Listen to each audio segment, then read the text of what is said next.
உயிர் எழுத்துகள் குறில் நெடில். குறில்ங்கிறது எது?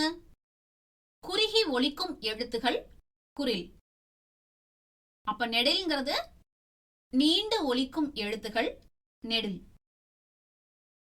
குறில் எழுத்துகள் அ, இ, உ, ஏ, ஓ.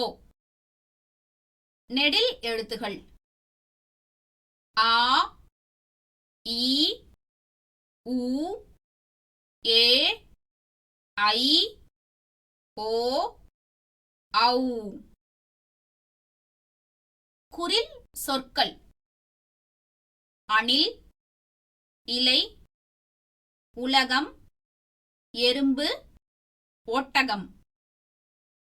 நெடில் சொற்கள் ஆமை, ஈசல், ஊஞ்சல், ஏணி, ஐவர், ஓணான், ஔவையார்.